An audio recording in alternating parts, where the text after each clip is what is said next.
This will be a continued review of Queen Elizabeth I. In the last video, we reviewed the how of her death. Now we'll review the after portion. The first moments, the first changes, her funeral, and the alleged explosion of her body in her casket will all be mentioned. And yes, you heard me right.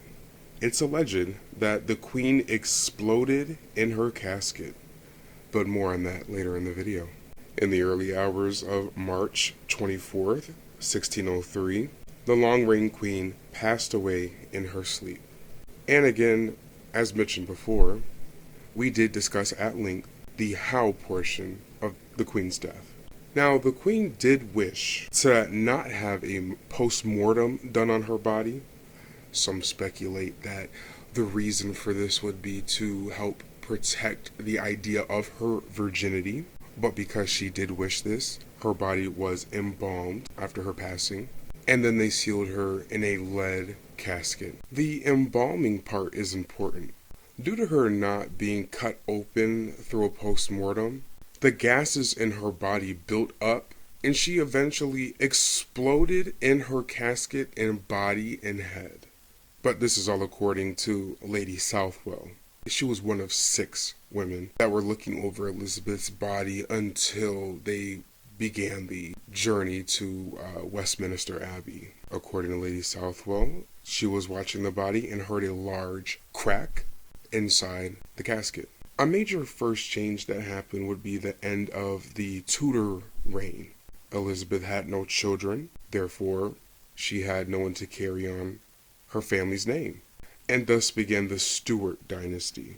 Another thing, England and Scotland were united under one king, King James, due to his claim on both kingdoms. And most importantly, there was a change in monarch. Queen Elizabeth had been queen for 45 years at that point. Most people only knew Queen Elizabeth as their sovereign.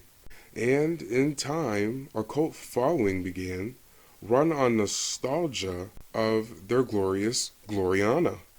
The Queen had her funeral on the 28th of April, 1603. She had an effigy of herself on her coffin, crown on her head, scepter in her hand, and the effigy was made in her lifelike image.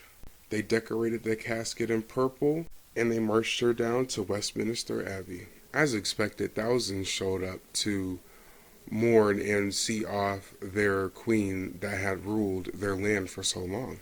The new King James did spend a lot of money on the funeral, and as to be expected again, a large diversity of people showed up to the funeral, from the noblest lords to the lowest peasants, all united in grief and mourning. She still to this day lies at Westminster Abbey, in the same plot as her sister. However, Elizabeth's coffin is placed on top of her sister Mary's coffin. And just as in life, Elizabeth overshadows her sister for all of inequity. Their casket states, Regno consortes et urna hic abdormimus Elizabeta et Maria, sorores, in spe surrectionis, meaning, consorts in Roman tomb, here we sleep, Elizabeth and Mary, sisters in hope of resurrection. A beautiful way to end the story of the two sisters. Although in life their relationship was complex, there were times when the sisters were loving of each other. In their beginnings, they only had love, and in the end, they shall do the same. I greatly appreciate you listening to my video. If you missed part 1, I'll put a link in the top right corner and in the description. I'm very happy with the success of the last video, so I figured I should post something sooner than later. Please get some suggestions in the comments for future videos. Thank you and take care.